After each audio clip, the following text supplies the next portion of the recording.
on Jerusalem Dateline. This week on Jerusalem Dateline, ISIS attacks in Brussels leave security officials concerned about what's next.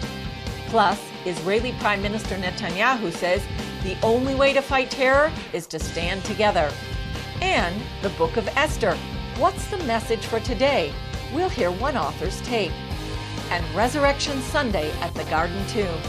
All this and more on this week's Jerusalem Dateline. Hello and welcome to this edition of Jerusalem Dateline. I'm Julie Stahl, filling in for Chris Mitchell.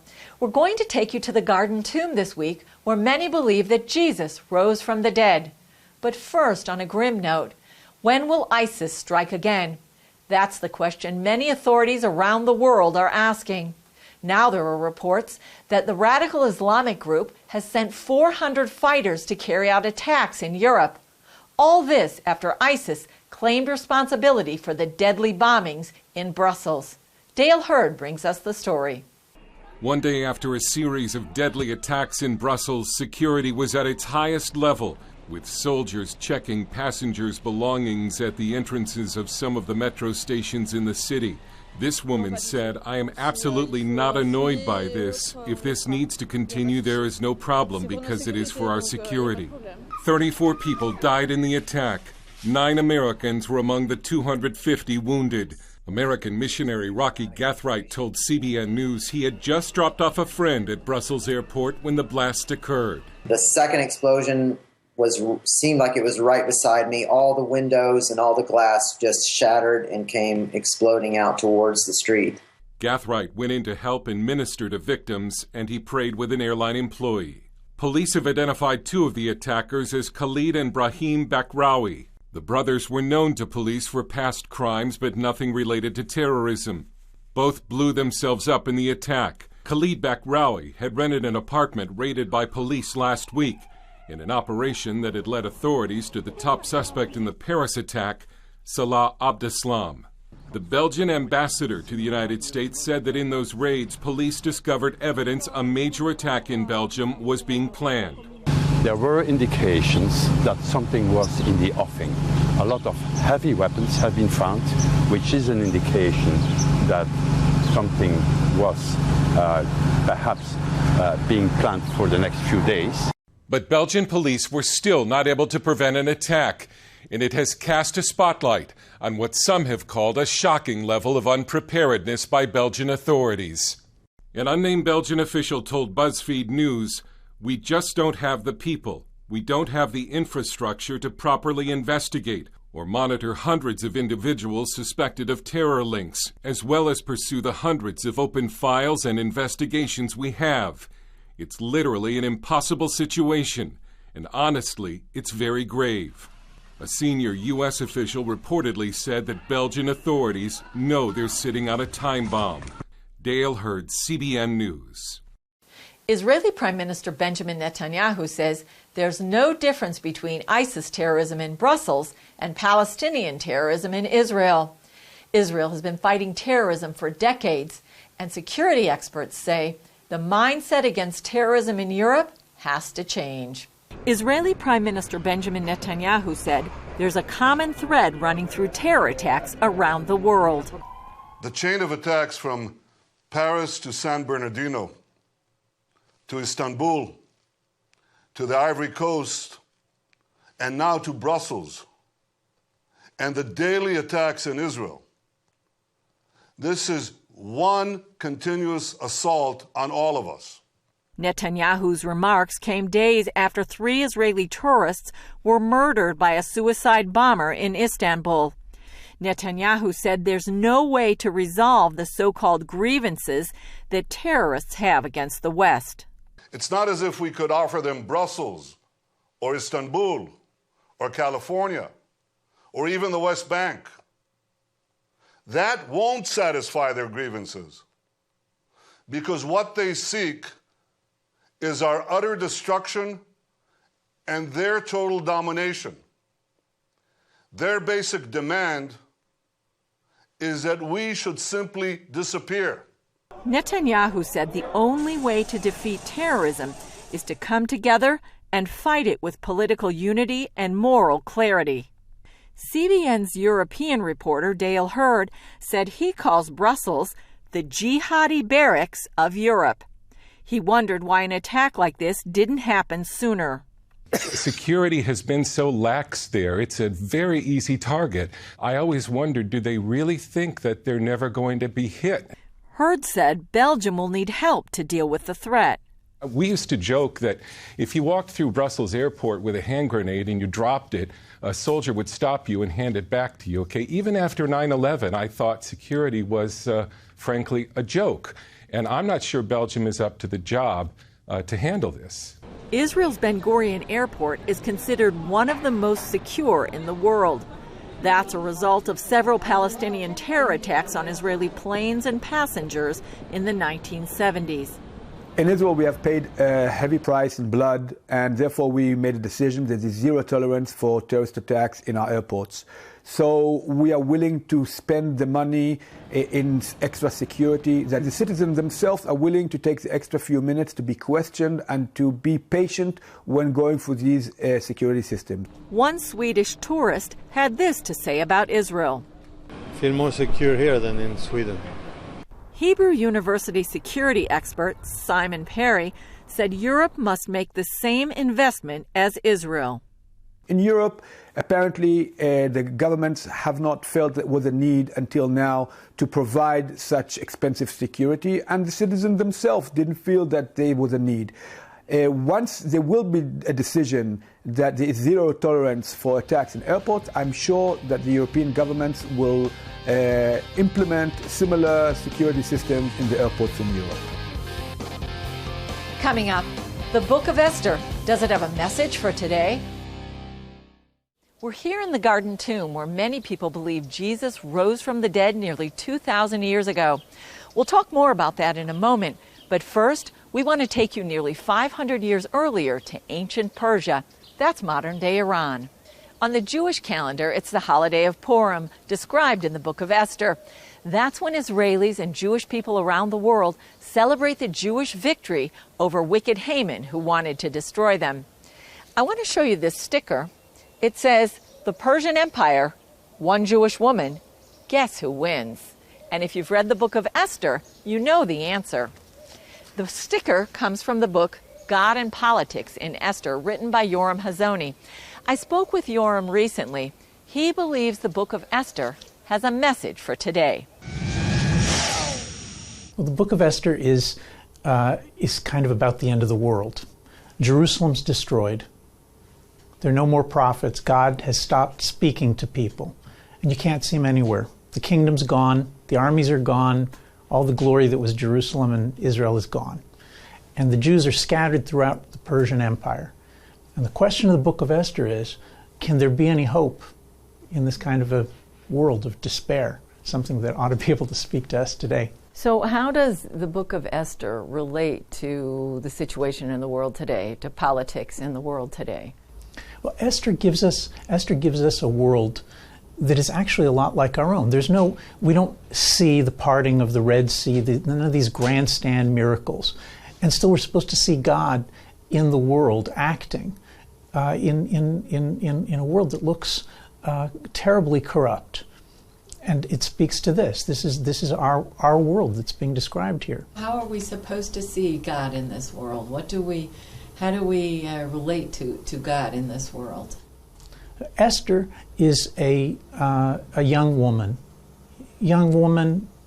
swept into the harem against her will, and she could just decide, to give up and to just be a harem girl. But she doesn't give up. She uses politics, all sorts of things that maybe we wouldn't want to do in order to get to the top. She succeeds in getting to the top. She becomes queen of Persia. She's queen to Xerxes.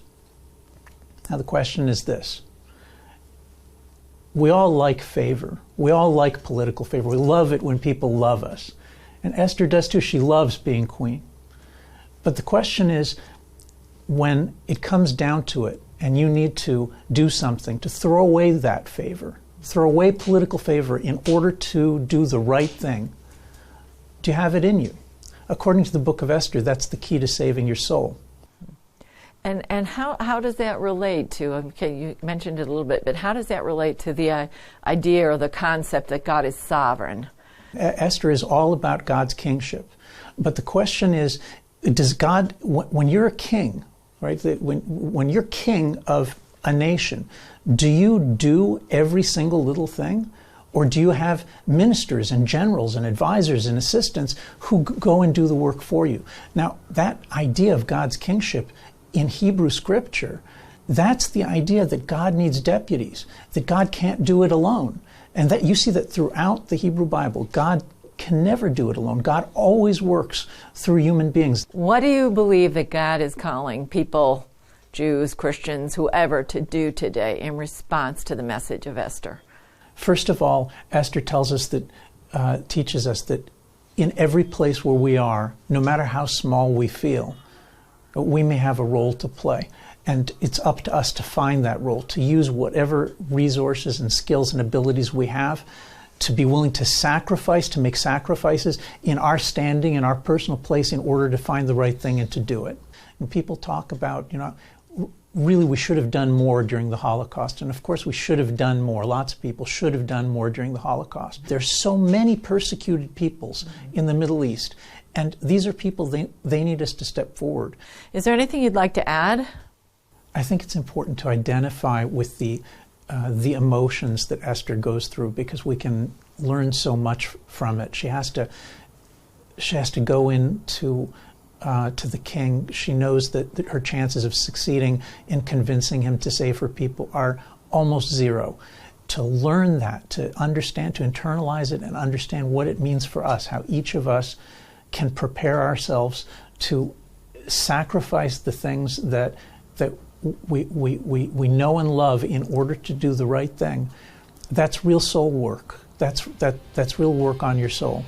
And Esther's a special book. It teaches that almost better than anything else in Scripture. Up next, the resurrection. Where did it happen? This week, thousands of Christians came to the Holy Land to celebrate Easter. In Jerusalem, there are two sites that claim to be the place where Jesus was buried and rose. So which one's authentic? Let's take a look. Located near the heart of Jerusalem is a place called the Garden Tomb, what some believe was the garden of Joseph of Arimathea. Here some believe Jesus died, was buried, and then rose from the dead. The garden is a 2-acre oasis in the often hectic city of Jerusalem. British Christians bought the garden 125 years ago and formed the Garden Tomb Association. For years, they've allowed visitors here free of charge.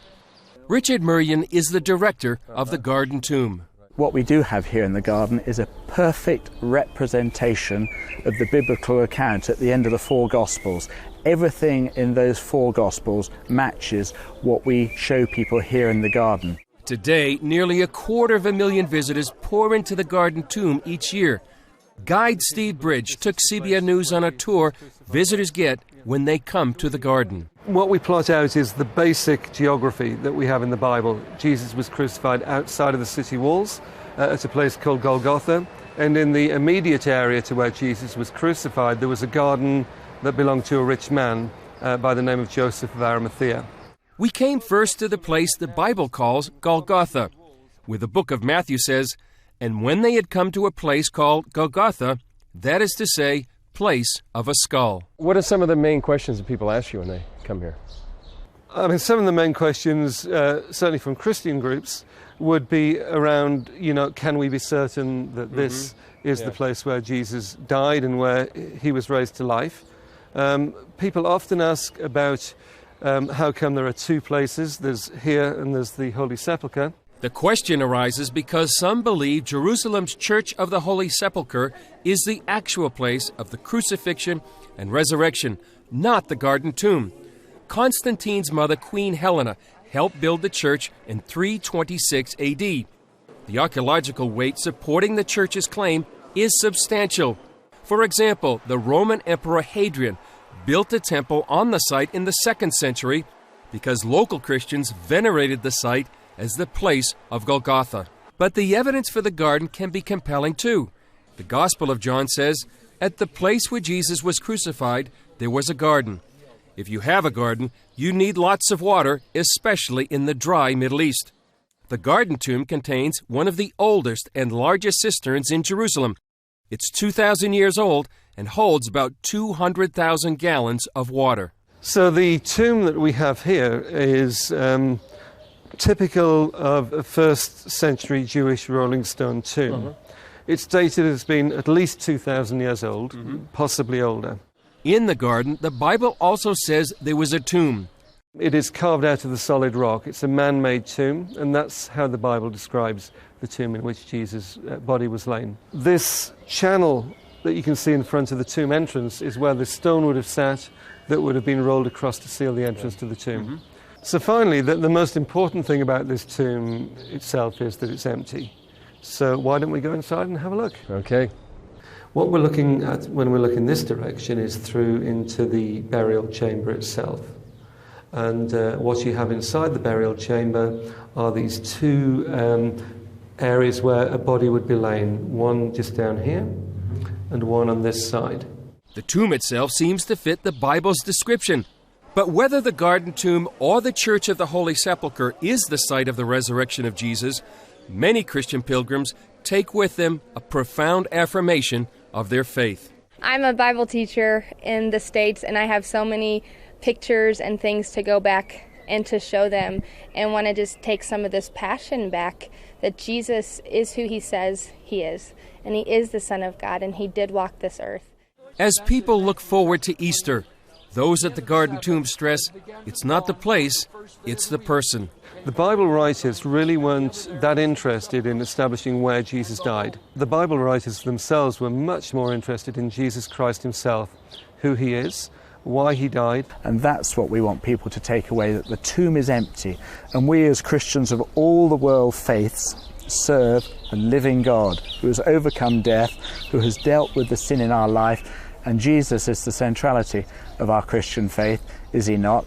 And so here in the garden, that's what we want people to take away, is the living Lord Jesus. The Easter weekend is the weekend that changed the world, and the weekend when Jesus died and was buried and rose again for me and for you.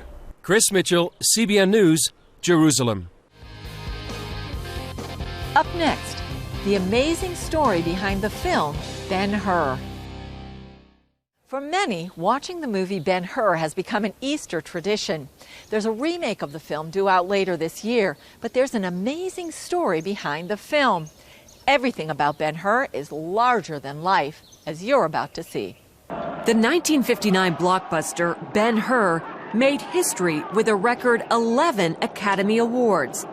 And the 1925 version is making a comeback. What many may not know, however, is that Hollywood didn't create this classic story. The idea came from the best-selling novel Ben-Hur, A Tale of the Christ. The author behind Ben-Hur is Lew Wallace, a true Renaissance man. Wallace showed a talent for writing early in life. He learned about the Bible while at boarding school. While he didn't care for church, the story of the three wise men fascinated him. So he decided to write a magazine article about them. I had no convictions about God or Christ. I neither believed nor disbelieved in them. Yet when the work was fairly begun, I found myself writing reverentially, with awe. Still, Wallace had much to learn about God, as he found out in a chance encounter with a well-known atheist named Robert Ingersoll. Well, Robert Ingersoll knew far more about the Bible. You don't preach against something unless you know it. Right. And so he just kind of filleted Lew. And he realized at that point, I have no business submitting this finished story for publication. I don't know what I was talking about. I need to do the research. I need to learn the Bible. I need to learn the story.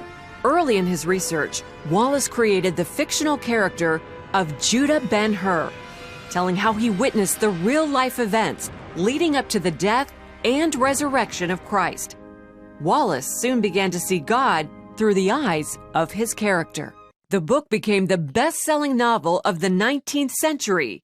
It has never been out of print. It just was the right book at the right time. People were looking for ways to reconcile to come together. They were exploring, how can there be a God that would allow a war to happen like this? After its publication, letters flooded in, including one from President James Garfield. He wrote, "With this beautiful and reverent book, you have lightened the burden of my daily life." Wallace's own burdens had always been lightened outdoors. He did most of his writing under what came to be known as the Wallace Beech Tree.